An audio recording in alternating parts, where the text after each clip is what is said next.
금요 부흥집회 출석 챌린지 하고 있는데 또 이렇게 얼굴로 함께하는 지체들 감사하고요. 또 지난 주도 보니까 온라인으로도 굉장히 많은 분들이 함께하고 계십니다. 또 온라인으로 함께하시는 분들 환영합니다. 축복합니다. 우리 지난 주 중에 60이 있었잖아요. 그래서 기념식도 하고 영상도 보고 하는데 그때가 제가 대학 1학년 87학번이었기 때문에 잊을 수가 없습니다. 이제 이한열 저기 열사께서 이제 또 최루탄 맞는 그날이 저도 정문 앞에서 막 그렇게 하고 있던 때였기 때문에 그때 이제 60 날 고가도로를 다 점령하고 가고 이랬던 일들도 기억나고 하는데 시간이 벌써 33년이 지났고요. 그래도 어쨌거나 그런 일들이 모여서 지금은 민주주의로는 대한민국이 가장 모범적인 나라가 되었잖아요. 참 많은 분들이 희생한 거 너무 감사하고 또 그때 영상들 보니까 또 울컥하고 먹먹하고 참 감사한 시간이 있었습니다. 물론 하나님은요, 하나님이 정의라고 이야기하는 것이 세상하고는 아무 관련이 없을까요? 그렇지 않습니다. 그런 수고들에 대해서도 하나님 기억하실 것입니다. 궁극적인 정의는 결국 하나님 나라가 이루어져야 되는 것인데요. 나중 우리가 부족하지만 하나님 나라를 위해서 이 땅에서 몸부림치고 살았는데 정말 그날이 와버렸어요. 그때 우리 과거에 하나님께서 부족하지만 하나님 나라 위해서 몸부림치던 우리 모습을 영상으로 쭉 보여주시며 얼마나 황송하면서도 먹먹하면서도 행복하면서도 얼마나 기분이 좋을까요? 그런 생각하게 되었습니다. 하나님 나라를 위해서 일한다는 것이 무엇일까요? 제가 몇 차례 이야기했는데요. 하나님 나라를 만드는 4기둥이 있습니다.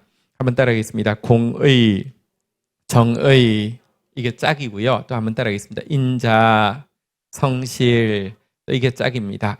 이 4개가 하나님 나라의 기둥입니다. 공의는 하나님 나라의 이론입니다. 그리고 공의는 말씀을 이야기합니다. 정의는 하나님 나라의 실제입니다.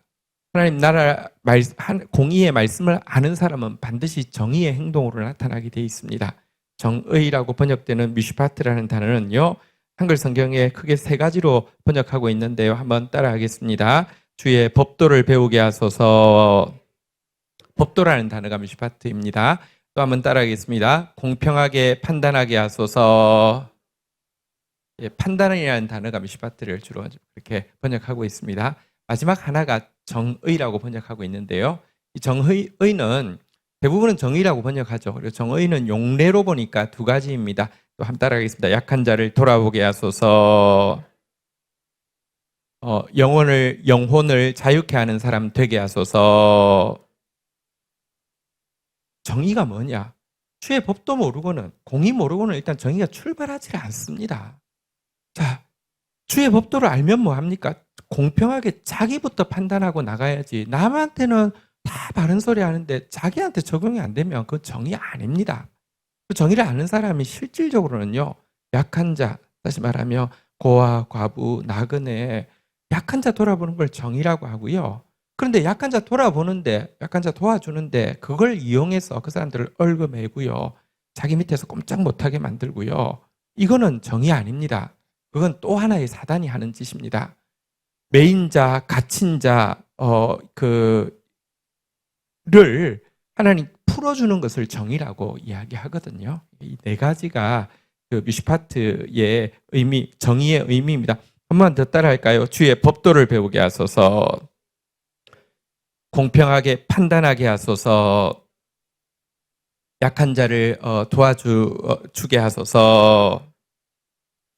영혼을 자유케 하는 사람 되게 하소서. 이게 2기둥입니다. 하나님 나라는 말씀이라는 이론과 정의라는 실제, 그리고는요, 인자와 성실이 남았죠. 천국 백성, 하나님 나라 백성의 마음가짐은요, 한번 따라하겠습니다. 인자, 마음속엔 사랑이 있어야 되고요. 하나님 나라 백성의 행동 거지는요, 천국 가면 사람들이 어떻게 행동할까요? 한 단어로 이야기하면 한번 따라하겠습니다. 성실. 이 4가지가 하나님 나라의 기초입니다. 그래서 우리가 이 땅에서 하나님 나라 운동한다는 것은요, 공의, 정의, 인자, 성실을 위해서 몸부림치는 것입니다. 그리고 이 모든 것의 출발은 공의로부터 시작합니다. 말씀 없이는 내가 인자한 척할 수는 있지만 참된 인자가 될 수가 없습니다. 말씀 없이 성실한 거는요, 진짜 무서운 사람입니다. 자기 어떤 뜻을 세워놓고는요, 절대 타협하지 않고 가는 사람, 만에 하나 그게 오르면 참 다행이지만, 여러분, 인간이 하나님 말씀 없이 옳아도요, 부분적으로 옳기 때문에 일정 부분은 옳은 것을 위해서 고집하고 간 것이 자기에게도 도움, 남에게도 도움 되지만 시간 지나보십시오. 그냥 자기 뜻 가지고 옳다고 생각해서 고집하고 나갔던 거 기껏해야 플러스 마이너스 제로고요. 대부분은 해가 될 뿐입니다. 출발은, 하나님 나라 운동의 출발은 말씀으로부터 시작되어집니다. 우리 이 시간 뭐 하러 왔냐고 하면요, 하나님 나라 운동권 되기 위해서 왔습니다. 옛날에 운동권, 저는 운동권은 아니었습니다. 열심히 이제 민주화를 위해서는 막 나갔지만 운동권은 아니었습니다. 근데 운동권 친구들은 공부를 되게 많이 했잖아요, 그죠? 무슨 이제 칼막스의 뭐 책이나 이런 것도 참 많이 봤잖아요, 그죠? 근데 그 이론은 사실 시간이 지나서 다 폐기되었고 이미 다 끝났잖아요. 네. 우리는 하나님 나라 운동권입니다. 하나님 나라 운동의 출발은요, 공의의 말씀 배우는 것입니다. 자, 물론 우리가 지금 에스겔서를 하고 있고요. 하고는 있지만 참 민망합니다. 너무 어려운 말씀을, 이게 정확하게는 6월, 7월 2달 동안 할 건데요. 제가 지금 조마조마합니다. 옛날에 레위기 하다가 GT 독자가 4,000명이 떨어졌거든요. 그래서 지금 에스겔 하다가 에스겔 골짜기에 GT가 지금 들어가지 않을까 이런 생각하긴 하는데요. 만만치는 않습니다. 왜냐고 하면 에스겔서 전반부 24장까지만 다룰 건데요. 거기다가 전체를 다루면은 한 5달 가야 되니까요. 근데 만만치 않고, 또 전반부의 주제가 뭐라고 했습니까? 한번 따라하겠습니다. 징계가 실제가 될 것입니다. 후반부의 주제는 감사하게도 따라할까요? 회복이 실제가 될 것입니다. 예, 징계와 심판이 실제가 되었던 것처럼 회복과 또 이제 위로가 실제가 될 것인데, 전반부여서 쉽지는 않습니다. 근데 그나마 우리가 이 말씀 잡고 갈 수 있는 것은 결국 공동체가 있어서 그렇습니다. 혼자는 참 어렵지만 지체가 또 이 같은 말씀 묵상하고 있다는 생각 때문에 또 같이 또 보고, 또 지체가 연약할 때 내가 묵상한 바를 또 나눠주고, 이런 것 때문에 우리가 할 수 있습니다. 우리 옆에 분 한번 인사하겠습니다. 당신 때문에 에스겔을 볼 수 있습니다. 시작. 예, 우리처럼 에스겔을 이렇게 깊이 묵상하기는 참 쉽지는 않습니다. 근데 뜻을 알고 보면 사실은 정말 중요한 말씀이고요. 지금 온 세계가 코로나로 신음하고 있고요. 코로나라는 나타나는 증상 안에, 예를 들면 미국 같은 경우도 우리가 보면 그죠, 인종차별도 엄청나게 심하고 극단적인 부분도 엄청나게 심하고요. 그러니까 사상적인 양극화도 엄청나게 심하고, 거기에 굉장히 중요한 역할을 보수 기독교가 하고 있잖아요. 그런 거 생각하면 성경에 대한 왜곡도 엄청나게 심합니다. 이 모든 것들이 결국은 이런 증세를 드러나게 한 것입니다. 이런 때에 사실은요, 위로의 말씀, 축복의 말씀이 바른 진단이겠습니까? 이 세상을 향한, 저는 에스겔이 바른 진단이 맞다고 말씀 볼 때마다 인정이 됩니다. 근데 아프죠, 힘들죠. 누가 좋겠습니까? 근데요, 겸손하게 정직하게 말씀 앞에 서는 사람을, 오늘 어제 이렇게 나온 본문에도 보니까요, 탄식하며 우는 자가 이마에 표를 받는다고 했습니다. 개인적으로는 그 말씀 앞에 탄식하고 우는 사람, 되는 사람 되기를 바라고요. 더 나아가서 어쩌면 우리가 또 탄식하고 울고 있었는데 이 말씀이 주어졌으면 조금 나의 범주를 넘어서 중보가 흘러가도록, 나 때문에라도 하나님이 이 땅 가운데 구원받을 사람 좀 더 찾도록 하나님이 일하시도록 그런 축복의 통로가 되고자 하는 마음으로 힘든 말씀이지만 같이 볼 수 있으면 좋겠습니다. 그리고 오늘도 저는 믿습니다. 여러분들이 이렇게 함께 나왔기 때문에 여러분들 때문에 오늘 에스겔 또 말씀이 더 풍성할 것이고요. 하나님이 들을 사람이 있기 때문에 말하지, 그냥 말씀하시지 않거든요.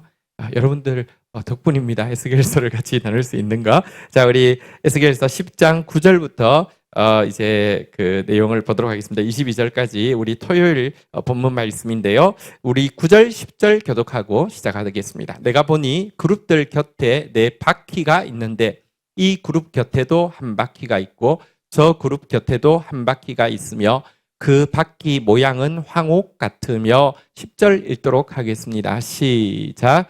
그 모양은 넷이 똑같은데 마치 바퀴 안에 바퀴가 있는 것 같으며. 네, 우리 에스겔 처음 시작할 때 금요 부흥 집회 때 1장 때 이 하나님의 보좌 모습을 좀 자세히 보았습니다. 오늘 다시 그가 본 하나님의 보좌를 묘사하는데 오늘은 특별히 이 바퀴를 하나님 이 바퀴에 대해서 주로 묘사하고 있습니다. 이 바퀴가 무엇인지 조금 미리 한 구절 보고 시작하겠습니다. 성경을 해석하는 가장 좋은 방법은 성경입니다. 성경에서 이 바퀴에 대해서 뭐라고 이야기하는지 다니엘서 7장 9절에 보면 이렇게 바퀴에 대해서 설명합니다. 같이 읽도록 하겠습니다. 시작.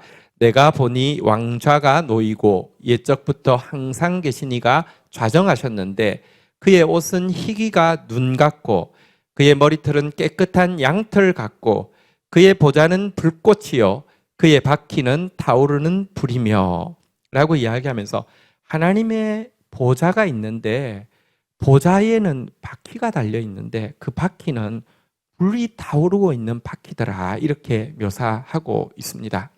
하나님의 보좌는 불병거 바퀴다 이렇게 성경은 이야기하고 있습니다. 무슨 고정식이 아니고요. 차가운 대리석, 파란 차가운 대리석 이 보좌가 아니고 보좌 위에 계신 분도 불 같지만 보좌도 불꽃 같지만 보좌에 바퀴가 달려 있어서 불이 붙어 있는 여러분 이 불이 붙었다는 건 어떤 뜻일까요? 이 불 같다는 것은 어떤 뜻일까요? 움직이고 있다는 뜻 아닙니까? 움직이는 보좌에 대해서 이야기를 하고 있었는데요. 오늘 본문에 좀 자세히 이야기합니다. 9절에 보니까 이 하나님의 보좌를 호위하는 천사를 그룹 천사라고 하는데요. 넷이 있었지 않습니까? 1장에. 자, 그런데요. 이 바퀴도 내가 보니 그룹들 곁에 네 바퀴가 있는데 이 그룹 곁에 한 바퀴, 저 그룹 곁에 한 바퀴. 다시 말하면 이 네 천사가 있는 이유는 보좌의 바퀴가 네 면으로 있기 때문에 각 천사는 그 바퀴 옆에 서 있음을 알게 됩니다. 보좌의 색깔은 황옥과 같다 그랬는데요. 황옥이 어떤 보석인지 보니까 영어로는 베릴이라고 하는데 이 황색도 있긴 있고요. 한번 이게 사진이 뜰지 모르겠는데 한번 사진 띄워보실래요? 이게 워낙에 그 용어로는 녹주석이라고 하더라고요. 녹색 기둥으로 된 보석이라는 뜻인데요. 기둥 모양으로 자라더라고요. 그런데 이게 사실은 한 색깔이 아니라 색깔 함량에 따라서 색깔이 여러 가지가 나오네요. 그러니까 이렇게 녹색이 주로 많이 나오는 걸 에메랄드라고 부르고 여기 뭐 파란색이 좀 많을 수도 있고요. 또 뭐 이렇게 중간에 노란색이 많을 수도 있고 빨간색일 수도 있고 흰색일 수도 있고 이게 한 보석 안에 섞여 있어서 그 성분의 크기, 양에 따라서 색깔이 달라진다고 합니다. 어쨌든 굉장히 아름다운 보석인데요. 어쨌든 이 바퀴가 이런 보석으로 된 불병거 바퀴를 보았습니다. 자, 그런데 10절에 보니까요. 이 바퀴가 모양은 똑같은데 바퀴 안에 또 바퀴가 있다 그랬는데 제가 생각할 때는 그런 것 같아요. 여러분들 그 이 톱니바퀴가 안에 이제 짝짝 서로 막 직각 이렇게 안에 서로 맞물려 있어가지고 바퀴가 4개지만 밑에 보면 바퀴가 4개면 우리 바퀴가 2개 이렇게 있지 4개가 같이 이렇게 있지는 않잖아요. 그죠?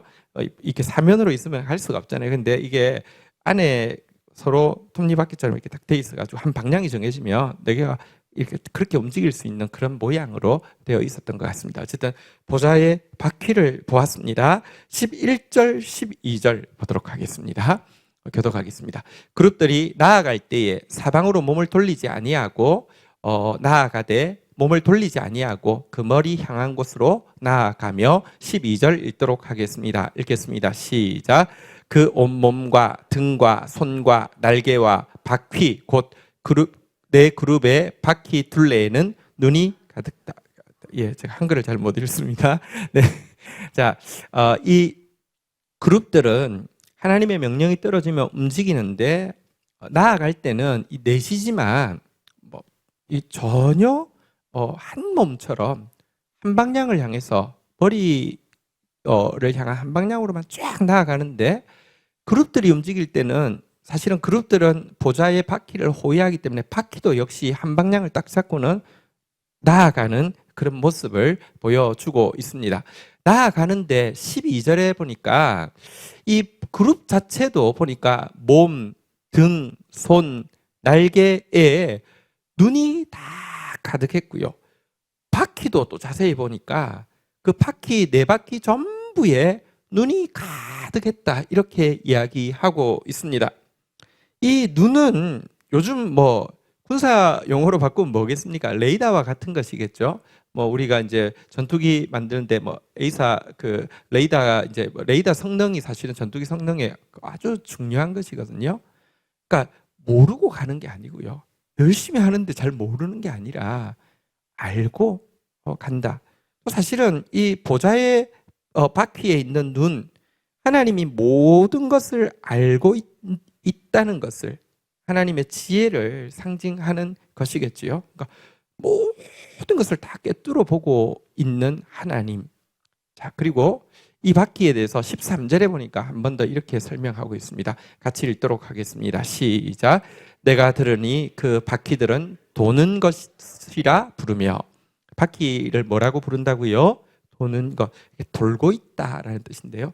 보좌가 하나님 멈추어 있을 때도 바퀴는 이렇게 우리 파킹하는 모드로 있는 게 아니라 계속 돌아가고 있다는 것입니다. 계속 네 바퀴가 계속 돌아가고 있다가 하나님 말씀이 딱 주어지면 하나님은 이 바퀴 전체를 감싸고 있는 눈처럼 모든 걸 지금 세상을 두루 감찰하고 계신데 딱 방향이 딱 주어지면 이게 이렇게 서로 안에 딱 움직여서 같이 쫙 나가게 되면 그룹 천사들도 이 바퀴와 함께 쫙 나가서 일한다 이렇게 이야기하고 있는데요. 이 보좌의 모습은 우리에게 굉장히 위로와 소망이 되어집니다. 하나님이 아시는 하나님이라는 거. 여러분 하나님이 불꽃 같은 눈으로 감찰한다 그랬는데 오늘 보좌의 모습을 보니까 더 그렇잖아요. 불꽃 같은 보좌의 바퀴에 눈이 다 달려있다. 감찰한다고 이야기하고 있잖아요. 모르시는 거 하나도 없습니다. 우리의 중심도 아시고 우리의 죄도 아시고 우리의 꿈도 아시고요. 우리의 상황도 아시고 다 알고 계십니다. 다 안다라고 이야기하는데 움직이지 않으면 또 어떻게 하겠습니까? 하나님은 움직이시는 분이십니다. 그분의 바퀴는 지금도 돌고 있습니다. 끊임없이 돌고 있습니다. 이분이 우리가 믿는 하나님이십니다. 그래서 성경에 보면 하나님에 대해서 열심으로 외투를 삼으신다 이런 표현도 있는데요. 하나님은 정장을 입고 폼 잡고 앉아 계신 분이 아니라 하나님은 추리닝을 입고 우리를 위해서 일하시는 하나님이라고 성경은 묘사하고 있습니다. 우리 서로 한번 격려하겠습니다. 당신의 하나님은 아시는 하나님이십니다. 당신의 하나님은 일하는 하나님이십니다. 지금도 아시고요. 지금도 일하십니다. 코로나 때문에 코로나 이후의 시대가 어떤 시대가 될까? 이제 몇몇 교회들에서는 이제 리더들이 이제 요즘 정관용의 시사 찾기 이런데 칠부작으로 나온다고 하네요. 그걸 이제 리더들이 쭉 다 읽고 또 토론하고 이렇게 한대요. 되게 의미 있다고 생각해요. 사실 코로나 이후에 뭘 해야 될까 잘 모르겠어요. 근데요, 여러분 다 봐도 우리 그 이후의 세계를 우리가 온전히 예측하거나 준비할 수 있을지 모르겠어요. 불필요하다는 거 아닙니다. 그런 노력들 되게 필요하죠. 근데 다 봐도 완전히 알 수도 완전히 대비할 수도 없다는 것은 인정해야 될 것 같습니다. 그런데 하나님이 다 아신다는 것, 그리고 하나님이 일하신다는 거 믿을 때 우리는 하나님 앞에 나아갈 수 있고요.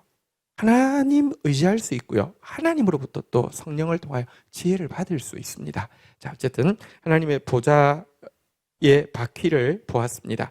자, 이제 14절 그룹에 대해서 한번 이렇게 이야기하고 있습니다. 자, 읽도록 하겠습니다. 시작. 그룹들에게는 각기 내면이 있는데 첫째 면은 그 그룹의 얼굴이요, 둘째 면은 사람의 얼굴이요, 셋째는 사자의 얼굴이요, 넷째는 독수리의 얼굴이더라. 네, 예. 네. 자, 예. 이거 약간 그 스포 유출과도 관련이 있습니다. 네. 자, 우리 지난번에 나왔던 이야기죠. 그룹은 네 명이 있었는데 네 그룹이 얼굴이 내면이 다 달랐다고 이야기하고, 네 명이 다른 게 아니라 각각이 내면이 있었다고 이야기하고 있는데요. 여기 보니까 둘째 면은 무슨 얼굴이라고요? 사람. 셋째는요, 사자. 넷째는요, 독수리.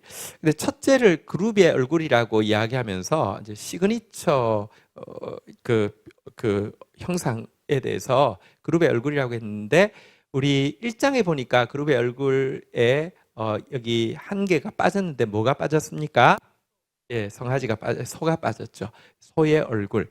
그래서 이 네 가지는 사실은 다 소는 가축의 대표라고 할 수 있겠죠. 소 같은 가축이 어디 있습니까?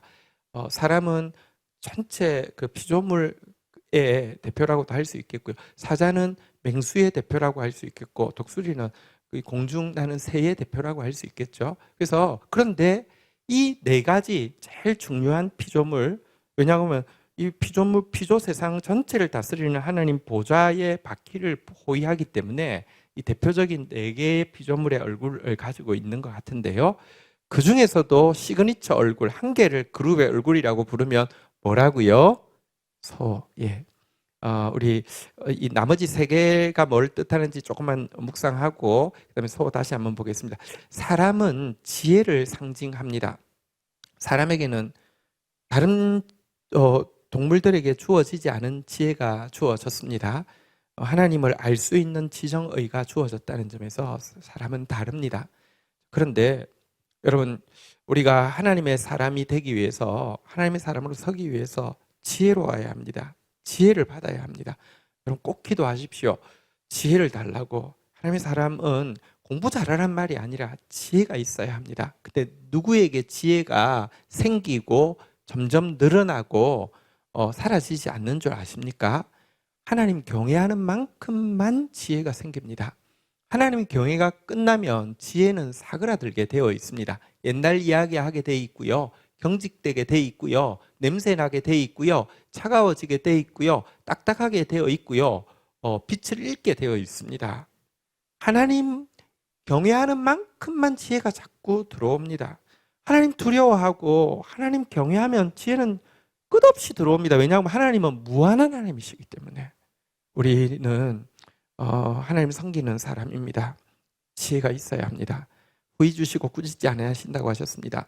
지혜, 그리스도인들은 지혜로워야 합니다. IQ는 높을 필요 없습니다. 그러나 지혜가 있어야 합니다. 그런데요, 이 지혜는 여러분 각자의 영역에 여러분에게 주신 소명을 잘 감당할 수 있도록, 여러분에게 주신 관계를 잘 감당할 수 있도록 지혜가 필요한데요, 지혜는 경외할 때까지만 존재하고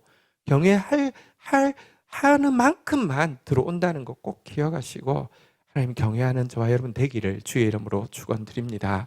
저는 사실 설교를 오래 하고 참 많이 했죠. 저는 아마 설교 횟수가 이렇게 많기는 쉽지 않을 것입니다.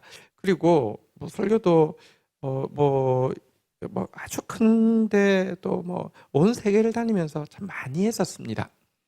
초창기에는요, 설교를 하고 반응이 좋고 하면 엄청 난 좀 특별한 것 같아.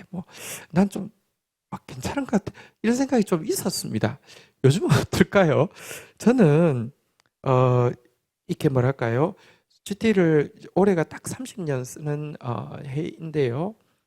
하나님을 알아가면 알아갈수록, 옛날에는요 조금 하루 강아지 법문 쓴 줄 모른다고 뭔가 조금 이제 성경에서 뭘 발견해서요 막 이렇게 하고 있을 때 너무 자랑스럽고 너무 우쭐대고 막 너무 이런 게 있었어요. 하나님을 알아가면 알아갈수록 사실 요즘은 하고 잊어버리지 그거 붙잡고 있는 경우가 거의 전무한 것 같습니다. 왜냐고 하면 하나님 너무 크신 분이시고요. 거기에 비하면 하나님이 들어 쓰고 있는 나는 너무 보잘것없는 존재입니다. 저는 하나님이 두렵습니다. 저에게는 하나님이 너무 큽니다. 근데요, 그러니까 부족하지만 지혜를 주시는 것 같아요. 그래서 너무 감사합니다. 우리 이 사람의 지혜, 사람의 얼굴, 지혜, 여러분들을 뵐 때마다 하늘의 지혜가 이렇게 자라고 있는 모습 보기를 축복합니다. 세 번째, 사자의 얼굴인데요. 사자의 얼굴을 한마디로 이야기하면 무엇이라고 할 수 있을까요? 한번 따라하겠습니다. 용맹. 여러분, 하나님을 아는 백성은 강하여 용맹을 떨칠지라고 다니엘서에 이야기하고 있습니다. 강하고 담대하라, 내가 너와 함께 한다고 계속 이야기하고 있는데, 하나님의 백성이요, 말씀이 함께 했는데도, 내가 너와 함께 한다고 하는데도 쫄아 있거나 자꾸 세상과 타협하려고 하고 겁나가지고 못 나간다고 하면 하나님 섬길 준비가 되어 있지 않은 것입니다. 말씀 없이 용감한 건 만용이지만 말씀 있을 때 용감한 건 용맹함인데요, 있어야 합니다. 꼭 있어야 합니다. 우리 성도들 세상 모두가 비난하고 조롱한다 할지라도 우리가 우리의 도덕적 잘못이나 이성 없는 몰상식한 행동으로 말미암은 것이라고 하면 2배나 3배나 더 회개하고 또 사죄하고 조심해야 되겠지만, 하나님 말씀 붙잡고 바르게 갈 때 온 세계가 대적하며 내가 온 세계를 대적하면 됩니다. 순교자들이 하영을 앞두고 보라, 온 세계가 너를 대적하고 있다라고 이야기할 때 순교자가 무엇이라고 했습니까? 그러면 내가 온 세계를 대적하겠다고 하면서 당당하게 화형을 당했습니다. 그게 하나님 섬기는 용맹함입니다. 하나님을 알면 강하고 용맹을 떨친다고 했습니다. 그런 저와 여러분 되기를 주의 이름으로 축원드립니다. 여러분, 결정의 순간 혹은 시험의 순간이 있습니다. 위기의 순간이 있습니다. 정말 두렵습니다. 그런데요, 그러니까 두렵지 않다는 건 아니지만 그때 하나님 의지하고 그때 성령 충만하고 그때 말씀 충만할 때 여러분, 결국은 뒤로 돌아서지도 않고 타협하지도 않고 밀고 나아갈 수 있는, 하나님 때문에 배창 부릴 수 있는 그런 사람이어야지 하나님의 일을 감당할 수가 있습니다. 우리 공동체 하나님께서 또 어떤 상황이든지 또 결정하고 나아가라고 하면 거기에 무한한 용기가 필요할 때에 함께 강하여서 용맹을 떨치는 사자와 같은 하나님의 백성들, 용사들 되기를 축복합니다. 넷째는 독수리인데요. 독수리는 비상할 때 제일 아름답죠. 날아가고 있을 때 제일 멋지죠. 독수리는 비상함을 이렇게 상징하는 것입니다. 하나님의 백성이 자꾸 얼굴을 땅에 받고 땅을 찾고 다니면은 이렇게 안 됩니다. 자꾸 하늘을 보고 하늘을 비상하고 날아가야 합니다. 그런데 우리가 위의 것을 찾지 않고 땅의 것을 찾는 기독교인들 많습니다. 독수리가 양면성이 있는데요, 하늘을 나르고 있을 때는 참 멋있는데 땅에서요 가끔 이제 독수리 먹이 주기 뭐 이런 거 해가지고 뭐 이렇게 나누어주면 독수리들이 모여서 먹는 그 장면을 보면요, 생긴 것도 그렇고 좀 덩치 큰데 머리도 좀 빠진 상태에서 와서 뭐 그 얻어먹을 거라고 막 이렇게 하는 모습 보면 되게 좀 초라한 느낌이 듭니다. 우리는 하늘 나르고 있을 때가 제일 멋있습니다. 신자는요, 땅에 거 보고 있을 때는요, 아무리 여러분 독수리 덩치 크잖아요, 새 중에. 그렇다고 멋있지 않습니다. 더 큰 큰 덩어리 땅에 거 찾으면 멋있을까요? 그렇지 않습니다. 신자가 제일 멋있을 때는 하늘을 나르고 있을 때입니다. 하늘을 바라볼 때입니다. 비상할 때입니다. 비상하는 우리가 함께 하늘을 향해서 독수리처럼 날아오르는 그런 저와 여러분 되기를 축복합니다. 예, 이 4가지 한번 다시 따라할까요? 지혜, 용맹, 비상. 자, 그런데 그럼에도 불구하고 그룹의 시그니처는 소였습니다. 소는 이 충성됨의 상징이죠. 하나님 앞에서 가장 아름다운 덕목은 충성이라고 그랬습니다. 성경에 뭐라고 했습니까? 충성된 사람을 만나면 여름 타작마당에 얼음 냉수를 먹는 것 같다 그랬습니다. 요즘에야 얼음 냉수야 뭐 정수기들로도 나오지만 이 성경이 쓰여질 때에 얼음 냉수, 여름 타작마당에 올해 엄청 덥죠. 좀 장난이 아닌 것 같습니다. 네, 여러분 중동의 그 더운 날씨에 타작하고 있던데 얼음 냉수를 갖다 주면 얼마나 좋겠습니까? 충성된 사람 보면 하나님이 얼음 냉수같이 여기신다고 그랬습니다. 최고 하나님의 사람의 시그니처가 뭐가 되느냐? 충성입니다. 조금 지혜가 떨어지고 조금 용맹이 떨어지고 조금 비상함이 떨어진다 할지라도 변함없이 있어야 될 자리에 있으면 그 사람 반드시 쓰입니다. 그 사람 반드시 존귀 여김을 받습니다. 그런데 충성된 자를 누가 찾아볼 수 있겠느냐 그랬는데 충성된 자 찾기가 참으로 어렵습니다. 조금 잘하는 것 같아서 이렇게 보면 조금 지나면 예를 들면 좀 열정적인 것 같다가 뒤에 보면 그렇게 게으를 수가 없고요. 조금 겸손한 것 같아서 보면 그렇게 교만할 수가 없고요. 조금 지혜로운 것 같다가 보면 그렇게 우둔할 수가 없고요. 충성된 사람 참 드뭅니다. 저와 여러분 하나님 섬기는 사람들입니다. 하나님 충성되게 하여 주십시오.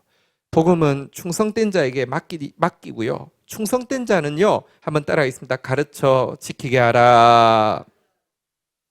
여러분, 우리가 제일 잘 배울 수 있는 것은 가르치면서 지킬 때인데요. 근데 아무나한테 가르치면서 지키게 하지 않았습니다. 충성된 자에게만 가르쳐 지키게 하라고 했습니다. 왜냐하면 그 사람은 신실하게 말씀 앞에 서 있으니까 여러분 좀 부족해도 가르치고 가르친 대로 살려고 몸부림치고 또 가르치다 보면요. 가르친 대로 지킬 수 있고요. 남들도 지킬 수 있도록 도와줄 수 있는 사람이 되는 것입니다. 저도 더 충성되기 위해서 몸부림치겠습니다. 우리 공동체 하나님 보실 때 얼음 냉수 같은 공동체, 충성된 공동체 되기를 축복합니다. 자, 이제 15절부터 한번 보도록 하겠습니다. 15, 16, 17절 교독하겠습니다. 그룹이 올라가니 그들은 내가 그발 강가에서 보던 생물이라. 16절 읽겠습니다. 시작. 그룹들이 나아갈 때에 바퀴도 그 곁에서 나아가고 그룹들이 날개를 들고 땅에서 올라가려 할 때에 바퀴도 그 곁을 떠나지 아니하며. 17절 제가 읽겠습니다. 그들이 서면 이들도 서고 그들이 올라가면 이들도 함께 올라가니 이는 생물의 영이 바퀴 가운데 있음이더라. 간단하게 설명하면 그룹하고 똑같이 움직이는데 바퀴가, 왜냐고 하면 사실은 그룹이 바퀴를 포위하고 있기 때문입니다. 나아가면 나아가고 서면 서는데, 심지어 올라가면 그룹이 올라가면 바퀴도 같이 올라가고, 그러니까 이게 바퀴라고 해서 그냥 앞뒤만 되는 게 아니라 상하도 되는 이런 바퀴만 알 수 있습니다. 상호로 할 때는 촥 바꿔서 이렇게 올라가겠죠. 어쨌든 이 바퀴가 올라간다고 이야기하는데 지금 이 올라간다는 말은 굉장히 참 가슴 아픈 이야기입니다. 왜냐고 하면 18절, 19절 어디로부터 올라가는지를 이야기하고 있습니다. 18절 제가 읽고 19절을 읽습니다. 여호와의 영광이 성전 문지방을 떠나서 그룹들 위에 머무르니. 19절 읽도록 하겠습니다. 시작. 그룹들이 날개를 들고 내 눈 앞에 땅에서 올라가는데 그들이 나아갈 때에 바퀴도 그 곁에서 함께 하더라. 그들이 여호와의 전으로 들어가는 동문에 머물고 이스라엘 하나님의 영광이 그 위에 덮였더라. 여러분, 하나님께서 지금 예루살렘에 임하셨는데 지성소에 임하지 않고 문지방에 임하셨다고 앞에 내용에 나왔었습니다. 지성소에 임하셔야 되는데 문지방에 임하셨습니다. 떠날 준비를 하신다는 뜻이죠. 그리고 우리가 지금 본 바대로 18절에 보니까 이 하나님의 이 보좌 바퀴가요, 성전 문지방으로부터도 떠나서 위로 올라서 떠나가게 됩니다. 19절에 보니까요, 올라서 떠나갈 때에 잠시 어디에 머무르냐고 하면요, 여호와의 전으로 들어가는 동문에 잠시 머무르다가 이제 완전히 떠나가게 되었습니다. 성전 문지방을 나와서 성전으로 통하는 동문에 잠시 머무르다가 이 보좌의 바퀴가 또 이 바퀴를 호위하는 그룹들이 떠나가게 되었다. 하나님 여호와의 영광이 떠나가게 되었다라고 이야기하는 장면입니다. 이스라엘 백성들은 끝까지 하나님의 영광이 보좌의 이 성전에서 떠나지 않을 것이기 때문에 편안하다, 안전하다 이렇게 이야기하고 있었습니다. 그러나 하나님은 공의로우신 하나님이시기 때문에 주는 죄악을 기뻐하는 신이 아니시니 악이 주와 함께 머물지 못한다고 했습니다. 그들이 우상 숭배하고 있을 때 이 성전마저도 머무를 수가 없어서 하나님 떠나시는 하나님이십니다. 기독교는 의식 종교가 아닙니다. 의식 종교는요, 의식만 잘하고 있으면 됩니다. 그들은 성전이 생기고 나서 제사 의식을 한 번도 빠진 적이 없습니다. 멸망할 때까지도 안 빠졌습니다. 그러니까 이건 성전이 여전히 성전이고요. 여기는 여전히 성지고요. 자기들은 여전히 성민이기 때문에 망할 리가 없다는 것입니다. 기독교는 말씀의 종교입니다. 말씀에서 위배된 일을 하면 하나님 심판하시고 하나님 떠나신다고, 죄와 함께 할 수 없다고 이야기했는데도요, 그들은 끝까지 하나님 안 떠나신다고 이야기했습니다. 하나님은 성전 문지방에 머무르셨다가 동문에 머무르셨다가 떠나셨습니다.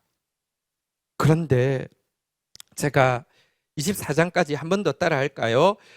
징계가 실제가 될 것입니다.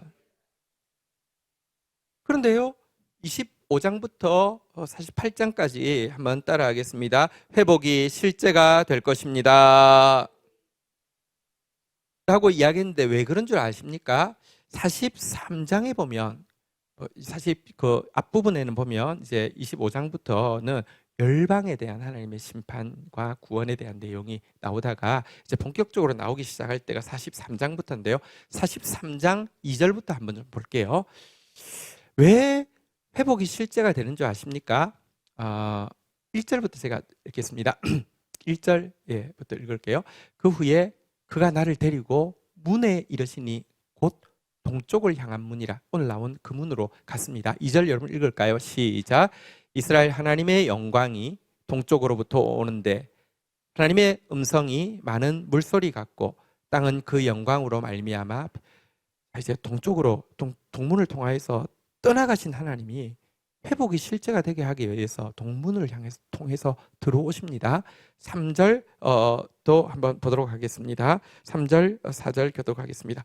그 모양이 내가 본 환상 곧 전에 성읍을 멸하러 올 때에 보던 환상 같고 그 발 강가에서 보던 환상과도 같기로 내가 곧 얼굴을 땅에 대고 엎드렸더니 4절을 읽겠습니다. 시작. 여호와의 영광이 동문을 통하여 성전으로 들어가고. 회복이 될 때 출발은 떠나신 하나님이 동문을 통해서 떠나신 하나님 동문을 통해서 다시 들어오는 것부터 회복이 됩니다. 자, 들어오시고 나서는 바로 일하셨을까요? 그렇지는 않습니다. 지난 주일 설교가 이어지는데요. 44장 1절부터 2절 한번 볼까요? 44장 1절 2절. 그가 나를 데리고 성소의 동쪽을 향한 바깥문에 돌아오시니 그 문이 닫혔더라. 2절 읽도록 하겠습니다. 시작. 여호와께서 내게 이르시되 이 문은 닫고 다시 열지 못할지니 아무도 그리로 들어오지 못할 것은 이스라엘의 하나님 나 여호와가 그리로 들어왔습니다. 그러므로 닫아둘지니라. 하나님 회복하기 위해서 동문에 딱 동문을 통해서 성전에 들어갔습니다. 그리고는 동문을 닫아두라고 했습니다. 이거 무슨 뜻이냐고 하면 하나님이 들어와서 하나님께서 움직일 때까지 근처에 오지 말라는 것입니다. 하나님이 움직일 때 일이 시작될 거니까 하나님 지금 오셨습니다. 오셨음에도 불구하고 기다리라는 것입니다. 근처에 오지 말라는 것입니다. 우리는 자꾸 이거 하나님 뜻인 것 같아 하면 벌리고 봅니다. 근데 정말 하나님의 뜻이면 하나님이 일하시도록 기다려야 합니다. 기다리고 있었더니 이 문을 닫아뒀더니 어떻게 되었다고요? 우리 지난 에스겔서 47장 1절 2절 보시면요. 그가 나를 데리고 성전문에 이르시니 성전의 앞면이 동쪽을 향하였는데 그 문지방 밑에서 물이 나와. 한번 따라하겠습니다. 배어 나와, 스며 나와. 어쨌든 그냥 겨우 이렇게 묻어 나오는 정도입니다. 동쪽으로 흐르다가 이것도 베어 나와 스며 나와 같은 단어를 씁니다. 성전 오른쪽 제단 남쪽으로 흘러내리더라. 이것도 베어 나온다, 스며 나온다 그런 뜻입니다. 2절 한번 볼까요? 베어 나오다가 스며 나오던 물이요. 2절 같이 한번 읽도록 하겠습니다. 시작. 그가 또 나를 데리고 북문으로 나가서 바깥길을 꺾고 동쪽을 향한 바깥 문에 이르시기로 본즉 물이 그 오른쪽으로 스며나더라. 요거는 차라리 영어에는 보면 flowing이라고 되어 있습니다. 배어 나오던 물이 이제는 흘러가기 시작한다는 면인데요.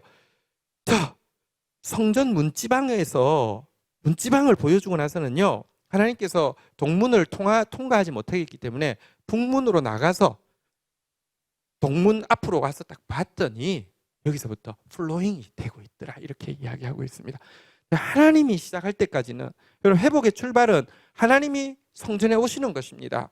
그리고 그 성전에 오신 하나님이 일하기 전까지는 우리가 그 이래서는 안 됩니다. 문을 닫아두어야 합니다.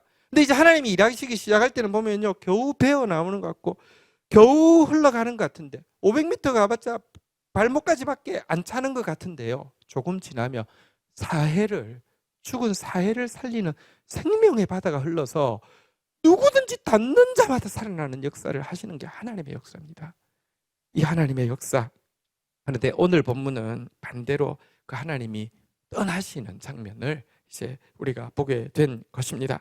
자, 떠나신 그 하나님. 자, 이제 마지막 절 한번 보도록 하겠습니다. 자, 20절부터 22절 오늘 본문 마지막 내용입니다.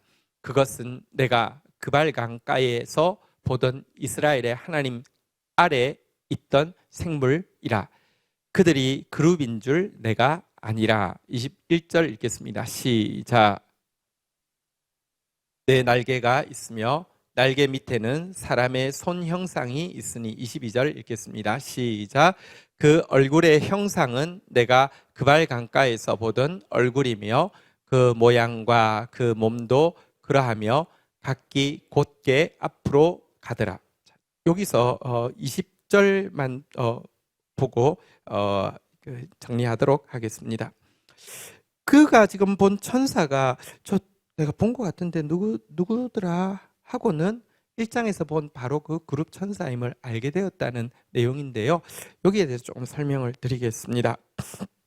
여러분, 1장은 그가 바벨론에서 하나님을 보았습니다. 그의 보좌를 보았고요. 그발 강가에서 그 보좌를 호위하고 있던 그룹 천사를 보았죠.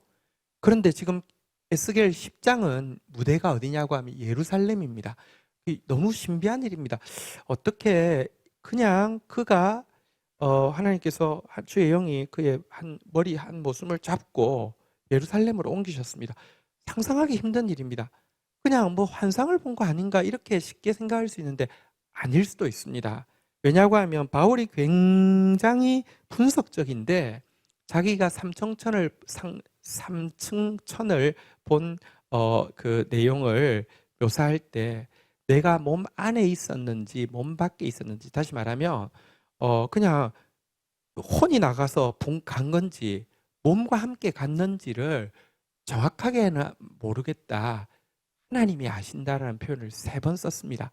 그러면 달리 이야기하면 몸으로 삼청천에 간 확률이 전혀 없는 상태인데 3번이나 몸 안에 있었는지 몸 밖에 있었는지 모른다고 이야기하면 어떤 목적이겠습니까? 과장하고 싶어서 좀 폼 잡고 싶어서 이랬던 것이잖아요, 그죠?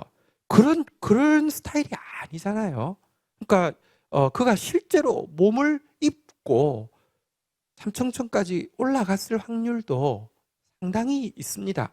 에스겔이 지금 옮겨간 것이요, 몸이 있는 상태에서도 옮겨갔을 수도 있습니다. 잘 알 수 없습니다. 하나님은 우리가 알파와 오메가다, 처음과 나중이다, 시작과 끝이라고 이야기하는 것은 하나님은 첫 순간에 제일 마지막 순간에 동시에 있고 시작할 때 인류의 끝을 쥐고 있다는 분이십니다. 다시 말하면 그분에게는 시간이 의미가 없습니다. 초월하시는 분이십니다. 공간은 어떠할까요? 저는 하나님께는요, 공간 역시 초월되시는 분이라고 믿습니다. 왜냐하면 무소부재라는 것 자체가 공간에 구애받지 않는다는 것입니다. 그발 강가에 나타났던 그룹 천사가 예루살렘에 나타났습니다. 바로 그것 때문에 하나님의 보좌 받기가 불병거 받기인 것입니다. 하나님은 모든 곳에 계신다는 것을, 이 사실은 그룹이구나, 그럴 줄 알았어, 이게 아니겠죠. 정말 거기 계시던 하나님이 여기 계시고, 여기 계신 하나님이 저기도 계시는구나, 이제 계신 하나님이 과거에도 계셨고 지금 계신 하나님이 바로 미래에 계신 그 하나님이구나, 이 하나님을 알게 되는 그런 장면이지요. 오늘 그 본문 내용이 이제 마쳤습니다.